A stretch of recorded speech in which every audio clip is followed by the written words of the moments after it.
Bueno, hola a todos. Espero que estén muy bien. Hoy vamos a hablar de hemoparásitos y el tema, pues justo de la conferencia de hoy es hemoparásitos en bovinos, manejo clínico en la finca y prevención. Mi nombre es Felipe Gamboa, yo soy médico veterinario egresado de la Universidad de La Salle, especialista en farmacología y toxicología y soy el director científico de asuntos regulatorios del laboratorio CERMA. Entonces, vamos a hablar de un problema que es pues muy frecuente en todo el trópico, no solo en Colombia, sino pues en todas las partes tropicales sobre todo de Latinoamérica y de otros países que son los hemoparásitos. Vamos a ir paso a paso mirando cómo se desempeña esta enfermedad, cómo es su epidemiología, cómo va a afectar a los distintos predios, cuáles son los hemoparásitos más comunes por cada zona y, por supuesto, vamos a hablar de su tratamiento. Cuando hablamos de hemoparásitos, pues vemos que es importante hablar del hato nacional en este momento y la población bovina en Colombia está distribuida ahorita en 620.807 predios aproximadamente. Para el año 2023 teníamos en el país cerca de 29.642.539 cabezas de ganado y dentro de los sectores económicos en el país es de los sectores pues más importantes aquí en Colombia. Si hablamos de hemoparásitos, pues es una de las principales patologías a tener en cuenta, tanto en grandes como en pequeños animales. En grandes pues tenemos la erliquiosis, perdón, la anaplasmosis, la babesiosis, teleidiosis, tripanosomiasis, como vemos acá, ¿cierto? Principalmente. Aquí ya vamos a ir viendo cuáles son las más, digamos que las que más afectan por la región, por regiones, mientras que en pequeños, pues sobre todo la erliquiosis es la que más, pero también Ehrlichia babesia y Ehrlichia anaplasma pueden estar mezcladas. Sí, a pesar de que hablamos que son muy comunes en el día a día en nuestro medio, pues son enfermedades también de presentación mundial y eso hace que tenga un mayor impacto, sobre todo a nivel de tanto epidemiológico como a nivel terapéutico. Bueno, cuando hablamos de hemoparásitos, pues vamos a hablar de enfermedades que se propagan y se transmiten por medio de vectores. Van a estar distribuidas en todo el mundo debido a su capacidad de adaptarse, ¿cierto? Por un lado, a diferentes altitudes, ya cada vez vemos presencia de garrapata clásica en clima frío, ¿cierto? Y de diferentes condiciones climáticas. Entonces, las garrapatas se van adaptando y pues van llevando las enfermedades a distintos sitios. Sin embargo, pues la mayor prevalencia sigue siendo las regiones tropicales y subtropicales y es muy importante siempre tener atención en conocer los nombres comunes de las enfermedades en campo. ¿Y eso por qué? Pues porque la gente le habla a uno, el campesino, el ganadero, le va a hablar a uno en términos no técnicos y es importante tenerlo en cuenta. Entonces, todo este grupo de hemoparásitos se llaman de distintas formas. Puede ser anaplasma, puede ser babesia, puede ser un tripanosoma, pero ellos los llaman de distintas formas y ya vamos a ver, digamos, cómo, dependiendo de cada nombre, pues puede llegar a ser una enfermedad o puede llegar a ser otra. Comúnmente las enfermedades por hemoparásitos las llaman fiebre de garrapata, ¿sí? Y esto puede ser anaplasma, babesia, tripanosoma, teileria, lo que sea. También son llamadas como las hemoparásitos como la ranilla blanca, ¿sí? La ranilla blanca realmente tiende a ser la anaplasmosis, ¿sí? Y es ranilla blanca porque la orina no tiene una tinción rojiza de la hemoglobinuria que produce la babesia. Entonces, sin embargo, pueden decir ranilla y ranilla puede ser cualquiera de las dos. La ranilla roja, como les decía, pues sí va a ser más específica cuando es una babesiosis y se llama así porque va a producir una hemólisis generalizada, una hemoglobinemia, una hemoglobinuria y tinción de color rojizo en la orina.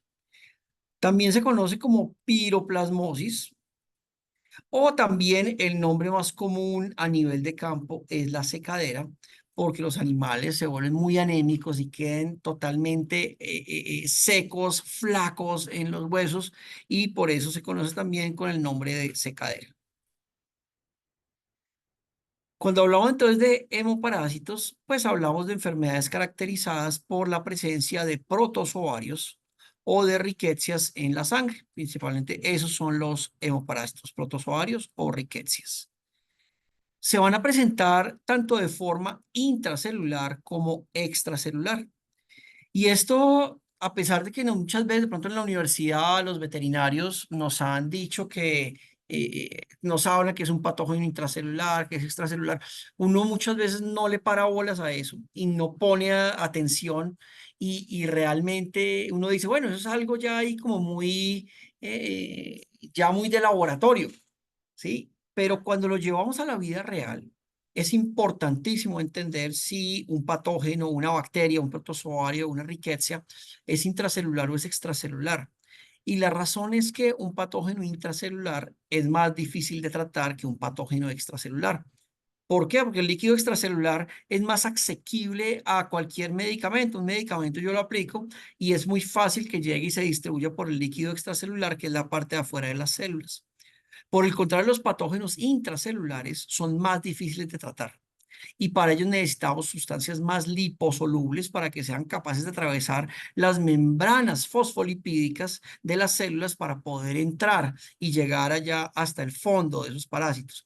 Eso hace que los tratamientos tengan que hacerse con medicamentos liposolubles, pero los medicamentos liposolubles, a pesar de que van a llegar mucho mejor hasta el fondo o hasta el interior de las células, también eso hace que sea más difícil sacarlos del cuerpo, hace que sean sustancias más residuales, hace que sean sustancias de más metabolismo hepático y que se demoren más en eliminarse.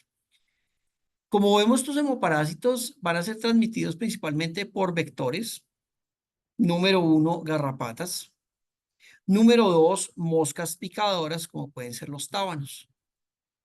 Se alimentan de animales infectados y posteriormente llevan la enfermedad a los animales sanos. En general, todo este tipo de enfermedades y de hemoparásitos va a producir unos signos clínicos muy específicos y muy generales. En su mayoría y todos van a llevar a producir anemia. De la hemólisis generalizada que se produce, pues se va a producir una gran cantidad de bilirrubina, sobre todo lo que es la bilirrubina directa en ese momento se va a producir y se va a generar una gran cantidad de bilirrubina por esa hemólisis generalizada que se está produciendo y eso va a llevar a producir ictericia. Todos estos patógenos tienden a producir una fiebre alta y aquí entra una parte fundamental dentro del tratamiento, porque es que los animales, aparte de que están anémicos, están con una fiebre altísima. Uno ve unas vacas allá recién paridas, allá en la mitad del potrero, separadas del grupo, allá solas, ¿ya? Y uno ya sabe que como por dónde puede ir el diagnóstico. Sí, uno ya dice, eso es casi que fijo hemoparásitos. Uno ve esas vacas con los ganglios superinflamados, les miro las mucosas y están totalmente ictéricas, las vacas flacas, totalmente acabadas. Bueno, entonces aquí entra una parte fundamental dentro del manejo clínico y es que aparte de realizar un manejo directamente sobre el parásito, sobre el protozoario, sobre la riqueza, es muy importante el manejo de la fiebre porque el ganadero lo va a percibir, el mayordomo en la finca lo va a percibir como que un paciente que empieza a comer un paciente que se empieza a comportar mejor, una vaca que empieza otra vez a hacer su vida más normalmente, ¿sí? Pues ven la mejoría muy rápidamente cuando hacemos un control específico tanto del parásito como de la fiebre. Vamos a ver animales con mucha debilidad, animales, por supuesto, con falta de apetito que no quieren comer. Y, por supuesto, todo esto lleva también, además, a problemas reproductivos y de fertilidad, sobre todo en esas vacas recién paridas, esas vacas que están con ternero, lo que sea, son vacas que no quedan cargadas, son vacas que se van a demorar mucho más en presentar el celo, una vaca que pues digamos que el intervalo de los días abiertos, pues van a ser mayores. En cuanto a los vectores, vamos a tener una serie de vectores. El principal de ellos va a ser la garrapata. Aquí pasa algo con las garrapatas y pasa con todas las bacterias y pasa con todo, que les ponen unos nombres dificilísimos y ya cuando uno por fin se aprendió el nombre, ya se lo cambian. Bueno, esta es la famosa garrapata que todos conocíamos como Boophilus microplus. Hoy en día se llama Rhipicephalus microplus. ¿Sí? Es la misma. Lo único es que le cambiaron el Boophilus por Rhipicephalus, pero es exactamente la misma garrapata, pero ahora le pusieron el nombre Rhipicephalus micropus, la garrapata más común en Colombia y la tipo de garrapata más común también en Latinoamérica. Ahora vamos también de las moscas, entre ellas la Stomoxys calcitrans o mosca picadora, mosca de los establos, que también tiende a ser un vector bien importante dentro de la transmisión de enfermedades y de hemoparásitos. Entonces, como pueden ver, esta Rhipicephalus microplus que estábamos hablando es el principal vector de los parásitos y entre ellos principal vector de babesiosis como la Babesia bigémina, como la Babesia bovis y el principal vector del anaplasma marginale o la anaplasmosis. Entre estos tres son los hemoparásitos que más guerra nos van a dar aquí en Colombia. Son hemoparásitos que van a afectar quizás el 80-90% del país, eh, digamos que son las enfermedades más prevalentes aquí en Colombia. Bueno, aunque estos parásitos comparten componentes de transmisión por vectores y similares cuadros clínicos, cada uno va a tener un ciclo de desarrollo, una susceptibilidad a los fármacos y una patogenicidad diferente, ¿ya? Entonces, a pesar de que vemos que signos clínicos muy parecidos, anemia, fiebre, debilidad, animales flacos, ictéricos, bueno, todo esto, pero vamos a ver que a pesar de que son signos tan parecidos, de que sus vectores son todos similares, los tratamientos van a ser distintos. Y es aquí donde entra a jugar una parte fundamental dentro de la terapéutica para poder saber a qué le vamos a disparar, por decirlo de alguna forma. Y es aquí donde vamos a encontrar un rol importantísimo de escoger bien los medicamentos. ¿Sí? Entonces, como vemos, todas estas enfermedades están divididas en la teileriosis, que es, digamos que la de menor prevalencia, pero la hay también y se hay en el país teileriosis, la famosa anaplasmosis, la famosa babesiosis y por supuesto también hablamos de la tripanosomiasis. En el caso de la teileriosis, esta se genera por la presencia de un protozoario intracelular, ¿cierto? Entonces miren, aquí lo vemos y hablamos de protozoarios intracelulares. Ahorita vamos a hablar de otros agentes extracelulares. Como pueden ver, son intracelulares, se hacen dentro del glóbulo rojo. La teileriosis se transmite por garrapatas a su huésped final. Las principales especies de Theileria son la Theileria parva y la Theileria anulata. Si hablamos de signos clínicos, vuelve y juega, todos cursan con anemia, cursan con fiebre, en su mayoría también cursan con linfadenopatía, todos los ganglios que podemos palpar en el bovino, absolutamente todos van a estar grandísimos. Ictericia, anorexia, deterioro del estado general. Esta cursa con secreción nasal o también puede cursar con diarreas, quizás una de las pequeñas diferencias del resto de los hemoparásitos. Y los animales en fase terminal suelen desarrollar edema pulmonar con disnea grave y secreción nasal espumosa. Quizás son los dos únicos puntos que hacen a la teliriosis un poquito diferente del resto de hemoparásitos. En el caso de la anaplasmosis, como estábamos hablando, es conocida como la ranilla blanca. Esta es una riqueza transmitida por vectores como garrapatas o por picadura de insectos. Como vemos, otra vez vuelve y juega, es un agente intracelular. Bueno, y dentro de los signos clínicos, pues vamos a observar anemia, ictericia. Les comentaba que se llama ranilla blanca porque en esta no se presenta hemoglobinemia ni hemoglobinuria. En el caso de la hemoglobinuria es orina con color rojizo, ¿sí? De la hemoglobina. Disminución en la producción de leche y, por supuesto, pérdida de peso. En el caso de la babesiosis, va a ser conocida como ranilla roja y esto se debe tanto a la hemoglobinemia como a la hemoglobinuria. Si vemos la babesiosis, también igualmente es un patógeno intracelular, lo vemos dentro de los glóbulos rojos. Su infección parasitaria es transmitida por garrapatas del género Rhipicephalus microplus. Existen las dos especies más prevalentes en Colombia, entre ellas está la Babesia bovis y la Babesia bigémica. Los signos clínicos van a ser una parte fundamental dentro de esta babesiosis y va a ser importantísimo dentro del diagnóstico para nosotros poder escoger el mejor tratamiento, ¿ya?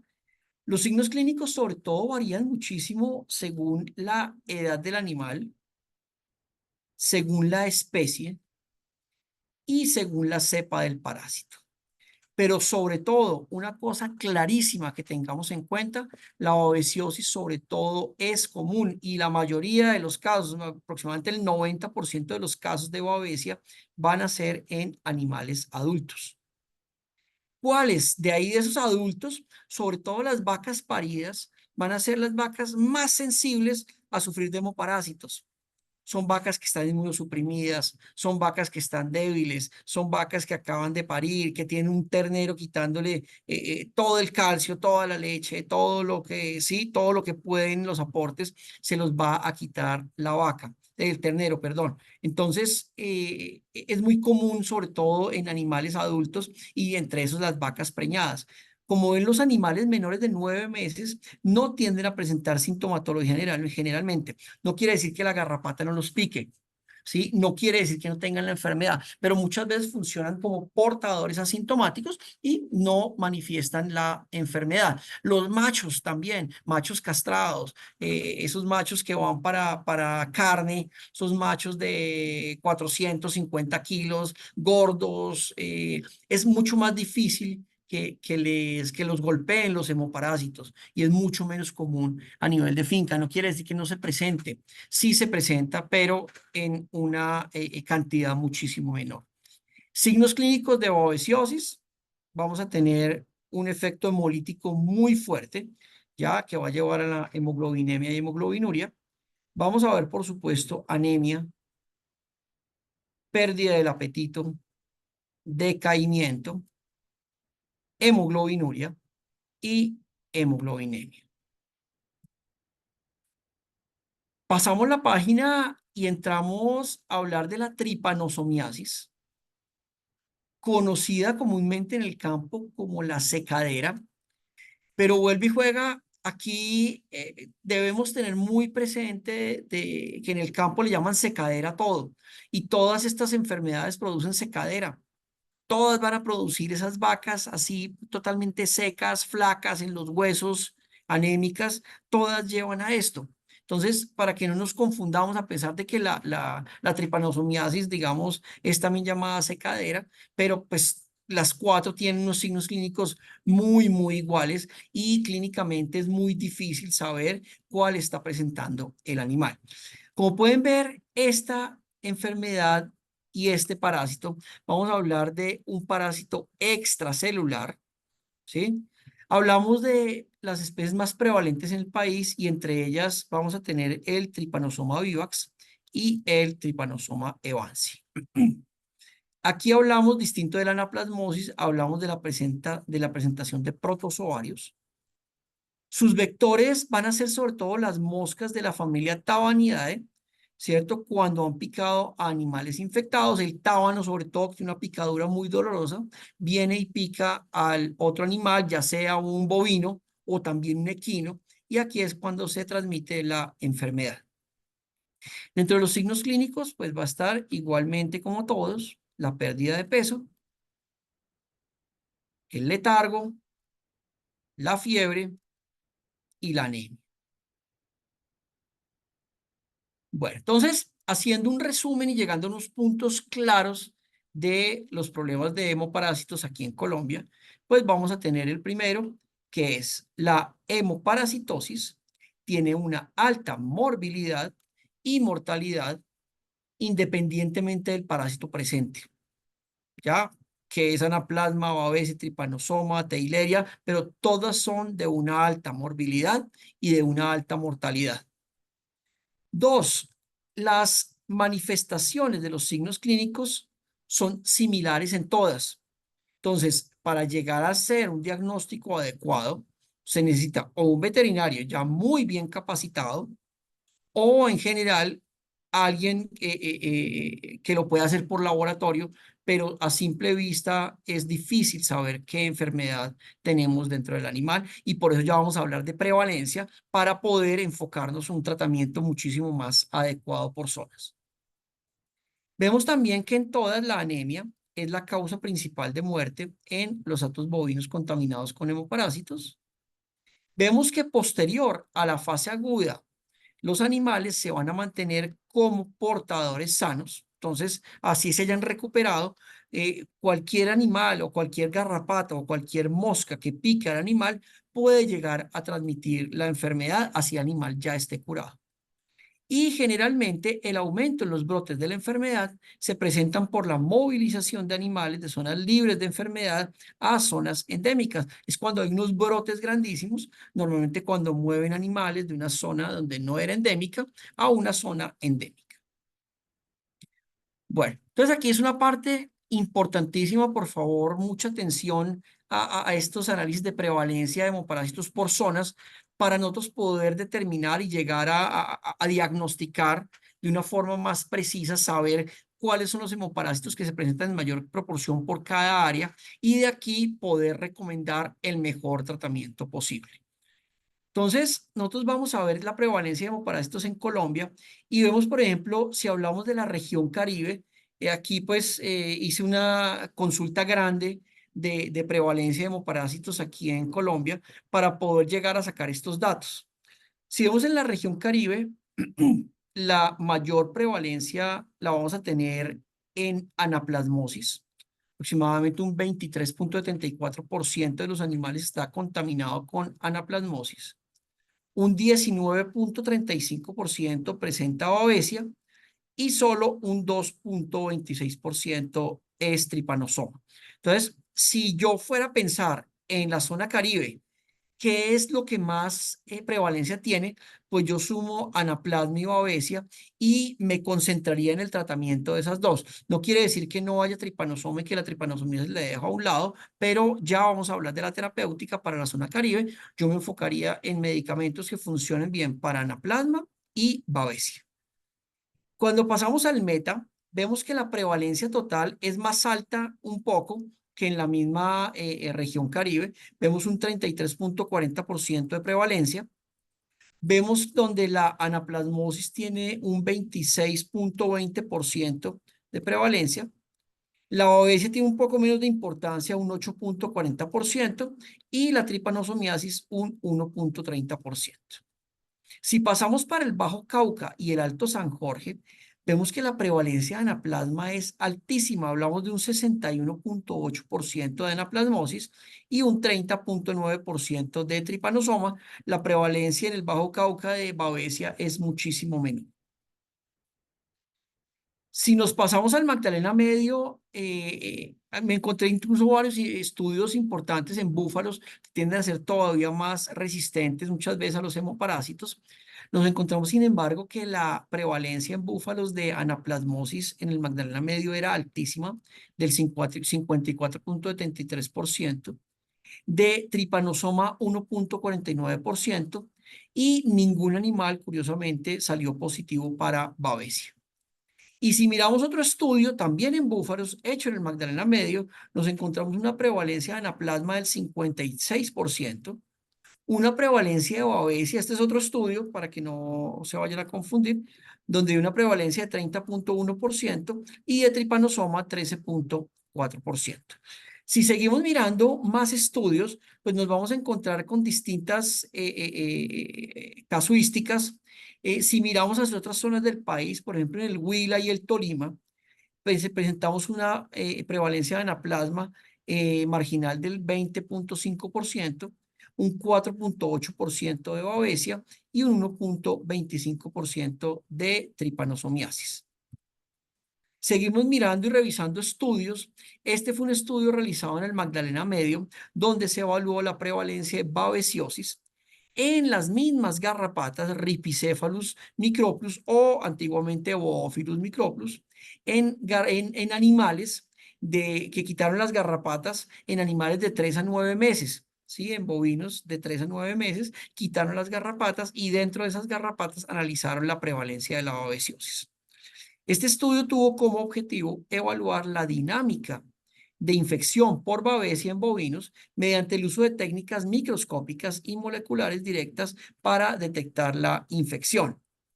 En el ganado bovino se obtuvieron valores de positividad de 59,9% para babesia y 3,4% en infección mixta que hacía babesia bovis y babesia bigémina. En garrapatas, la positividad para babesia bigémina alcanzó el 79,2% y para la infección mixta el 9,4%. El grado de la infestación en la región fue de 3,2 garrapatas por cada bovino. Entonces, si nos empezamos a ver un poquito más a fondo, vemos que tanto el problema del anaplasma como de la babesia adquiere unas dimensiones grandes dentro de nuestro medio.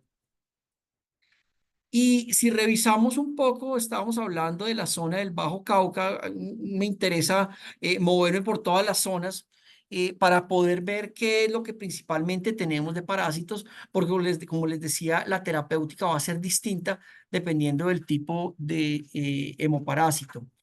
En el Bajo Cauca tuvimos una prevalencia de anaplasma del 59,3%, del 30,9% de tripanosoma, de solo el 3,1% de babesia y sobre todo una característica importantísima a tener en cuenta. Aquí, a pesar de que vivimos en un país tropical, la dinámica de hemoparásitos se dispara en época de verano y eso viene relacionado porque viene relacionado sobre todo con la época también del disparo de la presencia de garrapata. Entonces aquí, sobre todo, pues en época de verano es cuando más garrapata hay y es cuando los hemoparásitos se disparan más. En otras zonas, otros países donde hay estaciones, pues la época de garrapata y la época de hemoparásitos es la época también de verano. Bueno, en invierno, pues los parásitos no afectan fuertemente, la dinámica parasitaria disminuye un montón, pero aquí, digamos, en épocas secas es cuando se nos dispara más, a pesar de ser un país tropical, que en épocas de invierno o de lluvia también va a haber parásitos, pero en menor proporción. En cuanto al diagnóstico de los hemoparásitos, pues lo primero, les comentaba siempre, hacer una evaluación exhaustiva de la condición clínica de los animales. Van a ser esas vacas, sobre todo paridas, que también puede ser en machos castrados o lo que sea, pero sobre todo en esas vacas paridas que están ellas solas, retiradas en un potrero, van a estar ictéricas, van a estar con inflamación de los ganglios o linfadenopatías, van a estar con debilidad, con fiebre, no quieren comer, pero bueno, eso es lo primero. Lo segundo, se puede hacer un frotis sanguíneo para hacer una tinción de gramo de Giemsa para poder ver en el microscopio los parásitos. Más avanzado, para realizar exámenes de laboratorio para evaluar el grado de parasitemia y el nivel del hematocrito. Entonces, normalmente todos estos animales van a estar anémicos con el hematocrito bajo. Se requiere realizar un diagnóstico específico del tipo de parásito presente, se puede. ¿Cómo se hace? Pues por medio de pruebas PCR, ¿sí? O de reacción en cadena a la polimerasa, para determinar específicamente qué parásito es y cuál es el tipo. Entonces, por ejemplo, oiga, es una Babesia ovis o una Babesia bigémina, pues por medio de PCR se puede determinar. También por medios más avanzados como hibridación de línea inversa, bueno, o por técnicas serológicas avanzadas, CFT, ELISA, en fin.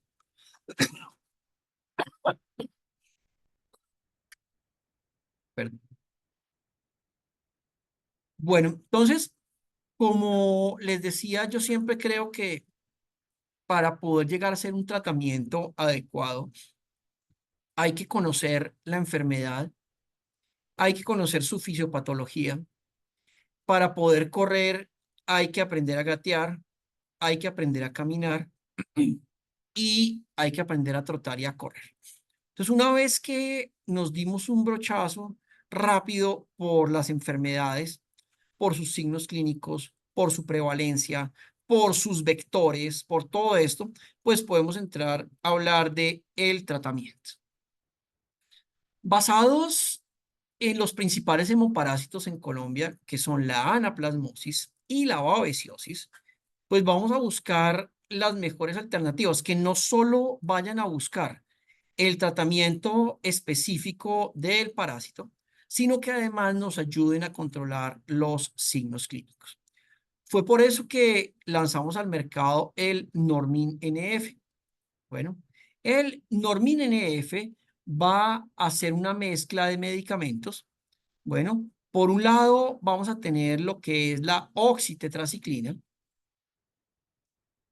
Tenemos una oxitetraciclina del 20% o de 200 miligramos por mililitro, ¿sí? También llamada anteriormente oxitetraciclina de larga acción.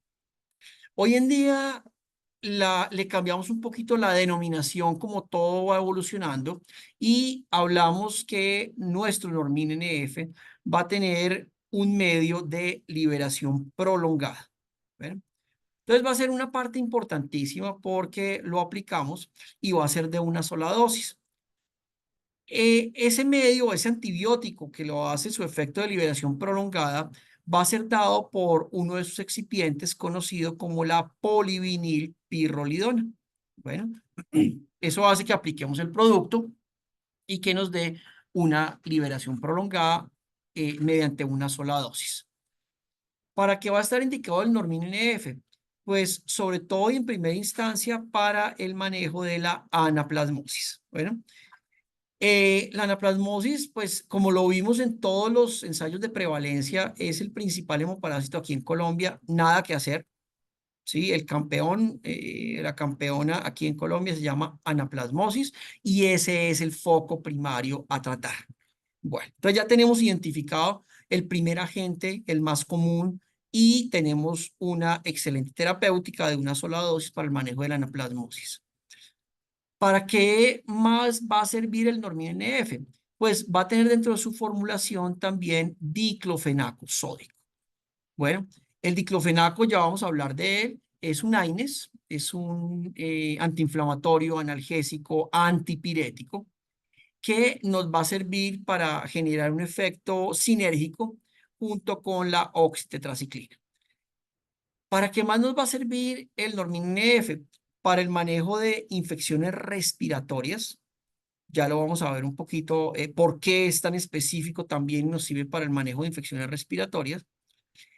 Eh, la oxitetraciclina, además de ser un antibiótico, como les comentaba ahorita, que tiene un muy buen volumen de distribución, es un antibiótico liposoluble que tiende a penetrar no solo en el interior de los glóbulos rojos para entrar allá y matar el anaplasma, sino que también tiene la capacidad de llegar a todas las células de los pulmones, a los neumocitos, ¿sí? Distribuirse muy bien por su líquido extracelular y llegar a su líquido intracelular para matar las bacterias, incluso los micoplasmas que pueden estar dentro de los neumocitos para llegar hasta allá. Bueno, ese es el éxito que tiene en realidad la oxitetraciclina para que después de tantos años la sigamos utilizando con buenos resultados. Lo mismo pasa con las enfermedades podales, sobre todo por Fusobacterium necrophorum. Son bacterias que se hacen en el interior del casco y llegar hasta allá es difícil. Podemos tener otros antibióticos, de pronto como el ceftiofur, de pronto como otras cefalosporinas, otras penicilinas, que si bien pueden ser un poco más potentes contra estos patógenos anaerobios, la oxitetraciclina tiene la capacidad de llegar hasta el sitio donde se ubican estas bacterias. Aparte de eso, la oxitetraciclina tiene una buena acción contra uno de los principales agentes que actúa aquí o que genera endometritis en las vacas, que es la E. coli. Bueno, en otros países hay otras bacterias como la Troperella piógenes, una bacteria gram positiva, que es la que más produce problemas reproductivos en otros países, pero en nuestro país, les cuento directamente por un estudio que yo fui el director hace ya unos años en la Universidad de La Salle, donde encontramos y hicimos aislamientos de bacterianos de vacas con endometritis y curiosamente esperábamos tener una altísima tasa de Troperella piógenes y curiosamente aquí en Colombia lo que más aislamos fue E. coli. Entonces, por eso hoy en día la oxitetraciclina sigue funcionando para el tratamiento de esas vacas sucias o esas vacas con endometritis, porque la principal bacteria, el principal patógeno aquí en Colombia era la E. coli. Como vemos, el Normin va a tener un efecto antipirético, analgésico y antiinflamatorio. En cuanto a las dosis, vamos a aplicar dosis de 1 mililitro por cada 10 kilos de peso, equivalentes a aplicar una dosis de 20 miligramos por kilogramo. En cuanto a la farmacocinética, que sí es mejor utilizar para el manejo de hemoparásitos y en general oxitetraciclina de larga acción o oxitetraciclina convencional de liberación inmediata al 5 o al 10%. En este estudio se evaluó la farmacocinética de dos formulaciones de oxitetraciclina, una al 10% y otra al 20%, en la cual la oxitetraciclina LA se administró por vía intramuscular, alcanzó una concentración máxima de 4 microgramos por mililitro y se demoró en alcanzar su concentración máxima entre 60 a 90 minutos. ¿Qué significa esto? Que al aplicar un Normin NF se va a demorar en empezar a actuar entre 1 hora y hora y media. Es prácticamente inmediato. Ya, así sea un mecanismo de liberación prolongada, pero alcanza una concentración máxima muy rápidamente, ¿sí? Y digamos que eso tiene una gran ventaja porque prácticamente entra y en 1 hora y media, 2 horas ya empieza a actuar y a su concentración máxima. Bueno, y alcanza una concentración alta en la sangre. Administrada vía intramuscular, a pesar de ser un medio de liberación prolongada, tiene una biodisponibilidad del 51.5%. Significa que de todo el volumen que aplicamos, y por eso lo aplicamos al doble de la dosis, ¿sí? En vez de 10 miligramos por kilo vía intravenosa, le aplicamos la dosis de 20 miligramos por kilo, porque su medio de liberación prolongada hace que retrase un poco o que haya una menor biodisponibilidad y por eso lo aplicamos al doble. Su concentración máxima persiste por 12 horas, un tiempo más que prudencial para alcanzar a matar al anaplasma y el resto de bacterias. Bueno, sin embargo, como pueden darse cuenta, después de este tiempo las concentraciones van a empezar a disminuir, pero hacen que su vida media de eliminación sea prolongada de 21.83 horas. ¿Qué significa? ¿Que a las 21.83 horas ya se eliminó? No, significa que va a disminuir a las 21 horas su concentración plasmática de 4 microgramos por mililitro a 2 microgramos por mililitro, ¿sí? Y que tienen que pasar otras 21 horas para que disminuya a 1 microgramo por mililitro. Eso hace que mantenga unos niveles terapéuticos aproximadamente durante 3 a 4 días con una sola dosis. Ojo, pero aplicada vía intramuscular. Ay, que es que yo he visto que la Oxy la aplican, la LA la ponen intravenosa y no sé qué. Sí, pero si usted aplica la Oxy LA intravenosa, pues va a perder el medio de la polivinilpirrolidona, que es el medio de liberación prolongada, que es la que va a hacer que se mantengan los efectos durante 3 a 4 días. Recordemos que la oxitetraciclina es un antibiótico bacteriostático, tiempo dependiente, o sea que debe mantener unos niveles relativamente o por encima de la concentración mínima inhibitoria de la bacteria durante un tiempo prudencial para llegar a matar los patógenos. Si miramos en cuanto a la concentración en pulmón, su concentración pulmonar siempre es similar a su concentración plasmática, que está siempre por encima de 0,5 microgramos por mililitro durante cerca de 65 horas. Y ya vamos a ver cómo lo relacionamos con las bacterias. La oxitetraciclina LA mostró concentraciones más altas en los tejidos periféricos que la tradicional. Eso hace que muestre su excelente volumen de distribución. Y aquí vemos, pues, es un antibiótico, como les decía, con un amplio volumen de distribución. Si nosotros revisamos estudios de resistencia antimicrobiana, vamos a encontrarnos que en el caso de la oxitetraciclina, la concentración mínima inhibitoria está alrededor de 0,25 microgramos por mililitros. Si nosotros comparamos con otros agentes, por ejemplo, el ceftiofur, ¿ya? El ceftiofur va a ser mucho más potente, ¿sí? Para el control de la pasterela.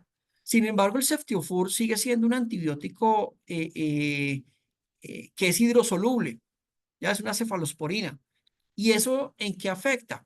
Pues que no va a distribuirse igualmente dentro de, el pulmón, por ejemplo, va a tener una menor distribución pulmonar, no va a llegar a nivel intracelular. Entonces, para el manejo de una enfermedad respiratoria común por pasterela, el ceftiofur puede ser un poco más potente, ¿sí? En términos de farmacodinámica, pero en términos de farmacocinética, la oxitetraciclina es mucho más potente porque se distribuye mejor. Y al distribuirse mejor, llega en mayores concentraciones al sitio donde va a estar localizada la bacteria.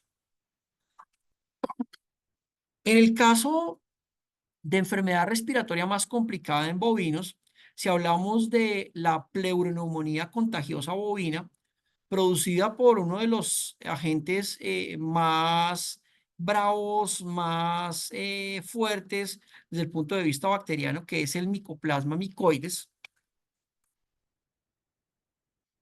Nos encontramos en este estudio en el cual compararon el uso de la oxitetraciclina con la danofloxacina, que es el Advocin o el A180, ¿sí? Una fluoroquinolona de tercera generación con muy buen potencial a nivel intracelular, y compararon también con la tulatromicina, que es el Draxin, un macrólido de última generación con una distribución pulmonar, mejor dicho, inigualable, es el que mejor distribución pulmonar tiene y con una muy buena potencia contra micoplasma. Y en este estudio dicen que todos son candidatos susceptibles para el potencial tratamiento de la CBPP, es la pleuroneumonía contagiosa bovina o Contagious Bovine Pleuroneumonía. ¿Listo? Para que lo tengan en cuenta. Y entonces vemos que a nivel respiratorio también tenemos un potencial bien interesante con la oxitetraciclina. En cuanto al diclofenaco, vemos que el diclofenaco pues es un AINES, ¿cierto? Un antiinflamatorio no esteroidal.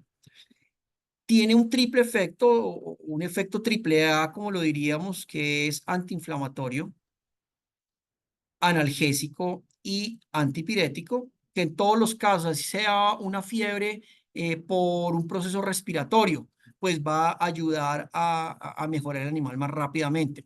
Que es un efecto y un dolor en una pododermatitis infecciosa, pues va a ayudar a desinflamar más rápidamente el casco y a que el animal apoye la pata mucho más rápido. Eso va a dar además una sensación al ganadero, al mayordomo o al propietario de una curación mucho más rápida.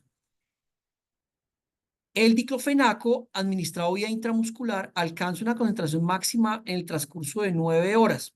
¿Sí? Esta, como bien medio también de polivinilpirrolidona, se demora un poquito más liberándose, ¿ya? Sin embargo, a las 9 horas ya vamos a tener el efecto máximo aplicado vía intramuscular y va a tener una vida media de eliminación de 30 horas. ¿Eso qué significa? Que va a tener casi que exactamente el mismo tiempo que dura el antibiótico funcionando, también va a durar el efecto del diclofenaco, cosa que con una sola aplicación, pues vamos a tener un efecto aproximadamente durante 3 o 4 días, igualmente que el efecto de la oxitetraciclina. También posee un amplio volumen de distribución, lo que hace que se distribuya muy bien por todo el cuerpo, por las articulaciones o por algún sitio donde haya también infección. El Normin NF lo vamos a administrar en las siguientes dosis. En la dosis que aplicamos, vamos a aplicar 20 miligramos por kilogramo de oxitetraciclina. Vamos a aplicar una dosis de 0.5 miligramos por kilogramo de diclofenaco. Y esto hace que nos dé una dosis de 1 mililitro por cada 10 kilos de peso. Lo vamos a aplicar siempre, siempre, siempre vía intramuscular. Recuerden que vía intramuscular es para dar un medio de liberación prolongada. Si lo aplicamos vía intravenosa, pues se pierde porque la idea de la polivinilpirrolidona es como encapsular los medicamentos desde el músculo e irlos liberando lentamente. Si los aplicamos intravenoso, puede que no pase nada. Igual hay mayor probabilidad de que se generen reacciones anafilácticas justamente por ese medio y no vamos a dar un medio de larga acción.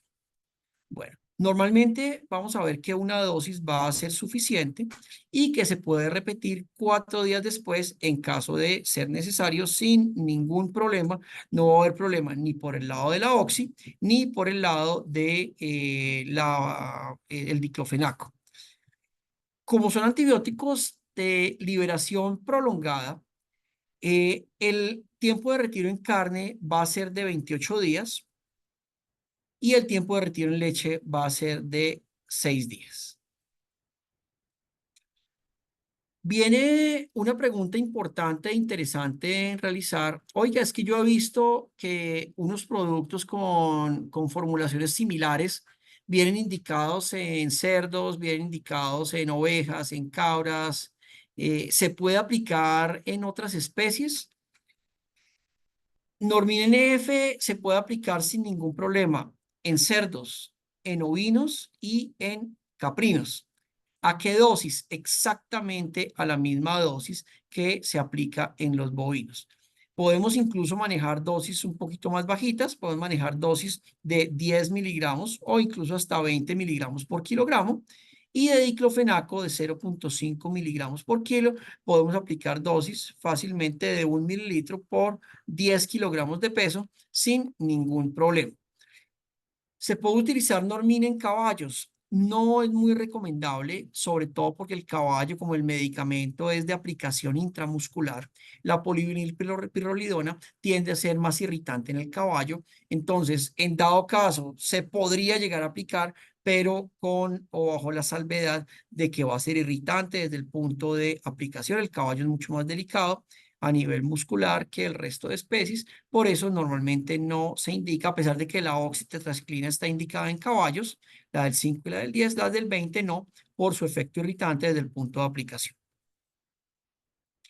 En relación con el resto de tetraciclinas, al 5%, al 20 o al 10%, pues básicamente se utilizan de la misma forma. Bueno, la oxi-LA viene exactamente en el mismo medio, viene en un medio de polivinilpirrolidona, entonces va a actuar exactamente igual y a los mismos tiempos que el Normin NF. En el caso de la oxitetraciclina, al 5 o al 10%, que son de medios de liberación inmediata, pues se va a manejar una dosis. Si es intravenosa, se puede utilizar 10 miligramos por kilogramo o incluso hasta 20 miligramos por kilogramo intravenosa, pero la dosis normal de las del 5 y el 10% para anaplasmosis sería de 10 miligramos por kilogramo. Incluso en épocas de una alta parasitemia se puede repetir el tratamiento a los 21 o a los 28 días. Buscando más alternativas para poder cubrir el número de hemoparásitos y teniendo en cuenta que hay una prevalencia tan alta, no solo de anaplasmosis, sino también de babesiosis, y pensando en reforzar todo este problema o el tratamiento para los problemas de hemoparásitos, entonces decidimos lanzar al mercado el Antrimisin NF. El Antrimisin NF, como vemos, es una formulación totalmente distinta al Normin NF. Este Antrimisin NF tiene una base que es el dipropionato de imidocarb. El imidocarb es el principio activo y el dipropionato es la sal en la que se va a presentar el imidocarb. Bueno, lo tenemos con una concentración de 121.15 miligramos por cada mililitro y eso equivale a 85 miligramos de midocarb. Es importante para todos entender que las formulaciones no se hacen con base a la sal, sino se hacen con base a la sustancia pura. En este caso no hacemos la formulación con base a los 121.15 miligramos, sino que lo hacemos con base a los 85 miligramos de imidocarb como base. El imidocarb va a tener en bovinos, ¿cierto? Y nos enfocamos aquí en bovinos, una actividad principal. Por un lado, para la babesiosis, nos va a cubrir a la babesia bovis y a la babesia bigémina. Lo vamos a utilizar en dosis de 1.2 miligramos por kilogramo y eso equivale a administrar 1.4 mililitros por cada 100 kilos de peso, siempre en bovinos vía subcutánea, por favor, y va en dosis única. El imidocarb es aún más liposoluble que las tetraciclinas. Eso hace que tenga, perdón, también un volumen de distribución excelente. Eso hace que llegue no solo bien a nivel de la sangre, a todo el líquido extracelular, sino también al líquido intracelular. Como vemos, la anaplasmosis y la babesiosis son agentes intracelulares, así que va a ser uno de los mejores medicamentos para poder llegar al interior del glóbulo rojo. En el caso de la anaplasmosis, en la anaplasma marginal, vamos a utilizar dosis un poco más altas, ¿sí? Casi que a duplicar la dosis. Administramos para anaplasmosis dosis de 2.1 miligramos por kilogramo, equivalente a administrar 2.5 mililitros por cada 100 kilos de peso y siempre en el bovino subcutáneo y en dosis única. Oiga, resulta que es que muchas veces vienen las enfermedades mixtas, ¿sí? Viene y el animal tiene anaplasma y babesia. ¿Qué hago en esos casos? ¿O qué hago si quiero curarme en salud, que no sé si es anaplasma o es babesia? Pues puedo aplicarlo a la dosis más alta, ¿sí? Entonces voy a administrar el Antrimisin NF en dosis de 2.1 miligramos por kilogramo, que sería la dosis de anaplasma, pero también me va a cubrir la dosis de babesia. O sea, voy a aplicar 2.5 mililitros por cada 100 kilogramos de peso vía subcutánea en dosis única. El imidocarb también tiende a ser ligeramente irritante desde el punto en el que se aplica. Bueno, así que es importante no aplicar o máximo aplicar por cada punto 6 mililitros. Bueno, entonces la idea es repartirlo en varios puntos para evitar sobre todo efectos adversos. En el caso de la babesia en caballos, nos encontramos en un estudio en Córdoba con que la babesiosis tenía una prevalencia del 18.25%. Bueno, y aquí pasamos un poquito entonces en materia y pasamos al caballo a hablar de los hemoparásitos. y nos encontramos con que el Antrimisin NF pues también va a tener un uso importante en los problemas de hemoparásitos en el caballo.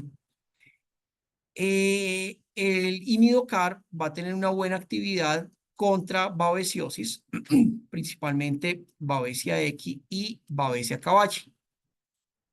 En el caso de la Babesia cavalli, vamos a manejar el imidocar en dosis de 2 miligramos por kilogramo, equivalente a 2,4 mililitros por cada 100 kilogramos de peso administrados vía intramuscular, una vez al día durante 2 días consecutivos. Ojo que aquí está muy claro y lo van a tener súper claro para que lo puedan saber la dosis y la cantidad específica y la frecuencia de administración.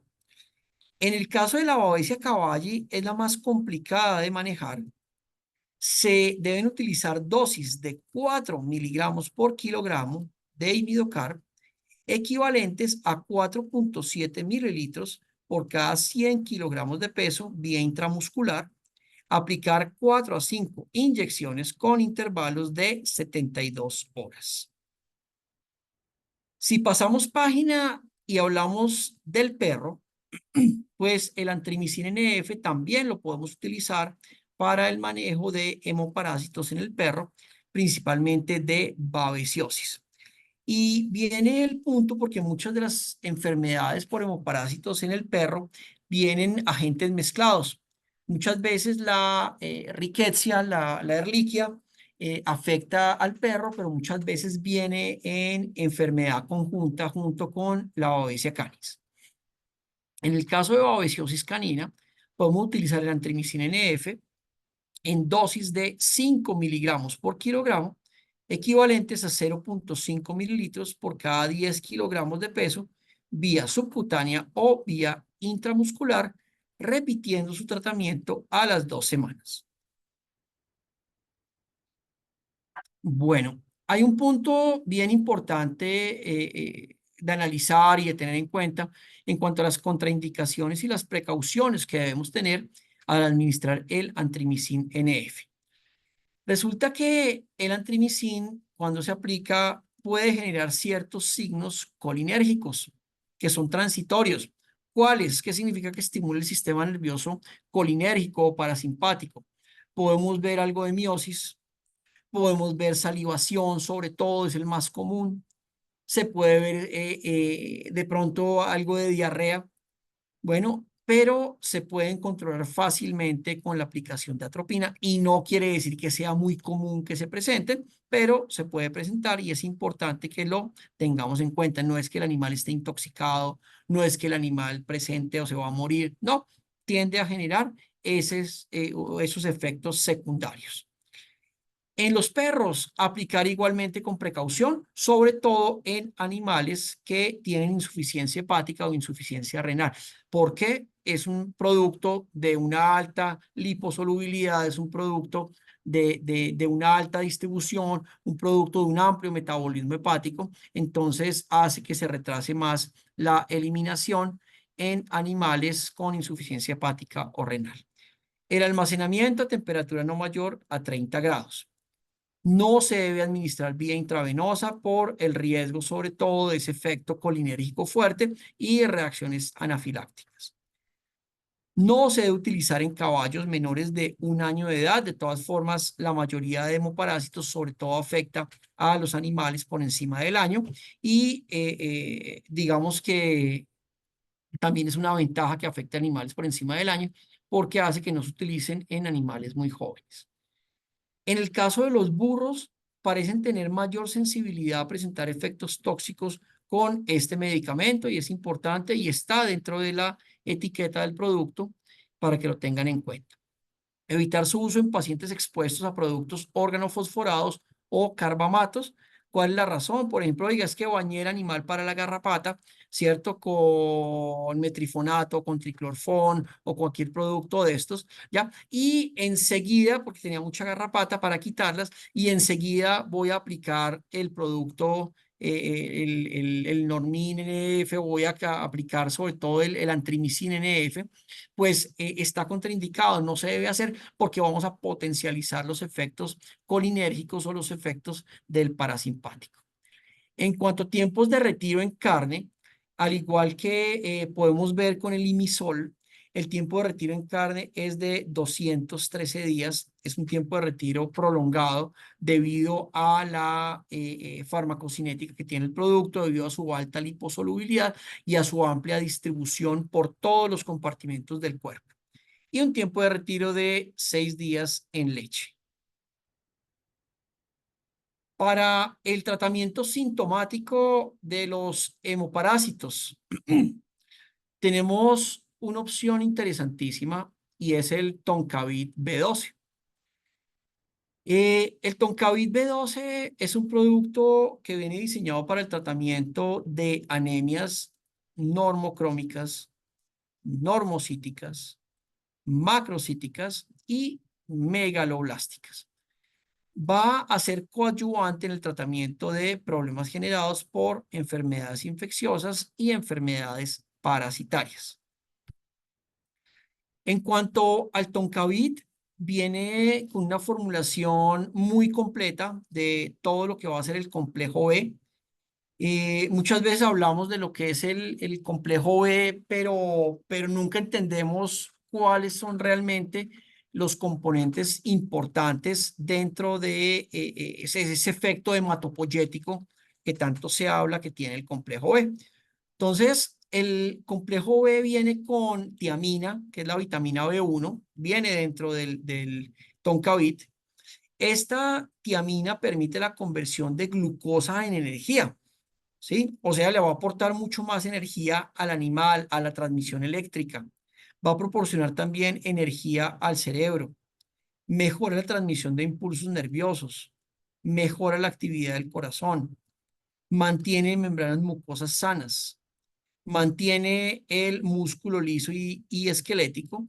Y va a participar sobre todo en la formación de glóbulos rojos. Seguimos mirando un poquito más a fondo, el complejo B también tiene una parte que es la piridoxina, que es la vitamina B6, que además de estar involucrada en el metabolismo de proteínas, ya para ayudar a ganar masa muscular, va a ser esencial en la formación de hemoglobina y de glóbulos rojos. Esencial en el sistema nervioso e inmunitario y ayuda a mantener la glucosa en sangre en niveles normales. Y además ese complejo B tiene una fracción importantísima que es la cianocobalamina, también conocida como vitamina B12. Resulta que las vitaminas B12 no se van a encontrar en las plantas, bueno, sino que los microorganismos del rumen son la única fuente de vitamina B12. Siempre que esté el cobalto disponible en la dieta, se va a poder formar la cianocobalamina, por eso se llama cianocobalamina porque tiene dentro de su molécula cobalto. La vitamina B12 va a ser esencial para la maduración de los eritrocitos, va a proteger contra la anemia perniciosa, participar en el crecimiento y reproducción celular y en la formación de mielina y de nucleoproteínas. Bueno, el Tonkavid lo veníamos utilizando en dos presentaciones, en la presentación de 50 mililitros y en la presentación de 100, donde cogíamos en la de 50 mililitros, mezclábamos un frasquito pequeño de 10 mililitros, lo mezclamos en el frasco de 50 y para llegar a un volumen de 50 mililitros y obtener estas concentraciones de acá. ¿Ven? Ahora tenemos una presentación de 500 mililitros. ¿Qué se van a encontrar ustedes en el mercado? Se van a encontrar un frasco cuyo volumen alcanza para 500 mililitros, pero en realidad tiene 480 mililitros. Viene con un frasquito adicional de 20 mililitros. Entonces, este frasquito de 20 mililitros van a coger ustedes y lo van a llenar acá dentro del frasco de 480 mililitros para llegar a un volumen de 500 mililitros y llegar a estas concentraciones del complejo B. Bueno, dentro de las ventajas que tenemos, por ejemplo, frente a otros competidores del mercado, está el Belamil R, ¿sí? El Belamil R también tiene complejo B. Si comparamos nosotros contra lo que es la porción hematopoyética del complejo B, pues miremos, el Belamil R tiene unos niveles de vitamina B1 o tiamina de 10 miligramos contra el Tonkavid que tiene 22,42 miligramos por mililitro. En cuanto a la vitamina B2, bueno, tiene unos niveles muy bajitos. En cuanto a la nicotinamida, 100 miligramos, ambas tienen 100 miligramos. Y sobre todo, en la más importante, que es la más hematopoyética, es la cianocobalamina. El Belamil tiene 50 microgramos por mililitro, mientras que la cianocobalamina tiene 600 microgramos por mililitro. ¿Sí? Eh, ¿Cuál es la razón de que traigamos los frascos por aparte? Y es que cualquier producto que se encuentre en el mercado que traiga cianocobalamina o vitamina B12 va a venir inactivado. ¿Sí? ¿Por qué? Porque se inactiva cuando se mezcla con cualquier producto. Y esta es la razón por la cual, aparte de nosotros tener la cianocobalamina aparte de tenerla con los niveles más altos del mercado, la tenemos aparte para que al mezclarla ya se pueda aplicar y esté ese efecto antianémico en todo su esplendor. Entonces, el Tonkavid B12 lo vamos a administrar de forma intramuscular. Una vez que mezclamos las dos soluciones y vamos a aplicar en bovinos y en equinos dosis de 1 mililitro por cada 50 kilos de peso. Bueno, entonces así llegamos al final de esta charla. Espero que haya sido, pues, sobre todo educativa, sobre todo que nos haya dado un muy buen margen de lo que está ocurriendo en el país a nivel epidemiológico, a nivel clínico y sobre todo a nivel terapéutico.